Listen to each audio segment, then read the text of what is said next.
Okay, real quick. I don't know if people are aware, but I keep seeing, or I have friends who send me clips of people criticizing the current administration, President Biden, or Governor Gavin Newsom, and they're saying things like, "Oh, you have a couple $1 billion that you can send to Ukraine or to Israel, but you can't spend that in California."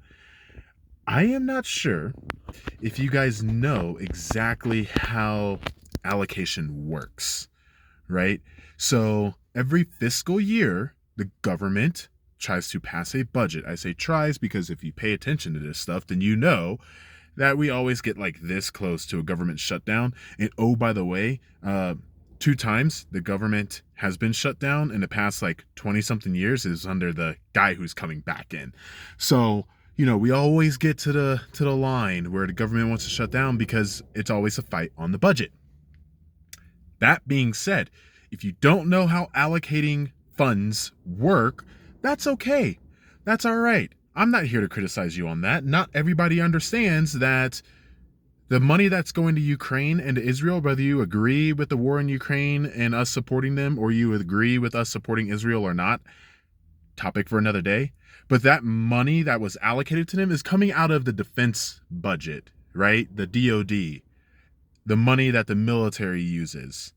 So that money is not money that can be used anywhere else. You can't take money that has already been allocated, already paid into, out from one agency and send it to another. To be able to do that, the president would need the full support of both houses of Congress and finalization from the Senate, because it is the Senate, if you're not aware, that controls the purse, right? So that is why Mitch McConnell loves being the Senate Majority Leader, because he controls the finances. I would actually argue to say that it is the Senate Majority Leader who is actually the most powerful person in America. That's a food for thought right there, because let's think about this real quick. They control the money. Senate controls the money. So if you're the Senate Majority Leader, you control the money. It is your responsibility. You're the one in charge of controlling those funds. So let's recap.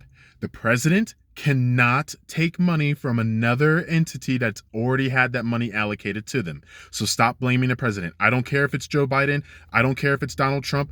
I don't care if it could have been Kamala Harris, right? Don't blame the president, because the president is sending money to other countries instead of to other states, right? They can't control that. That budget was already passed. That budget is done, over with.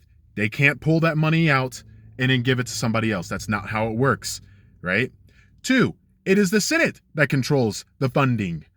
So if you are upset because, of the fires, rightfully so, but don't blame the president, blame the Senate. And oh, by the way, maybe blame the people who sit there and try to block increasing the funds that go to FEMA. And I'll give you this one last little tidbit.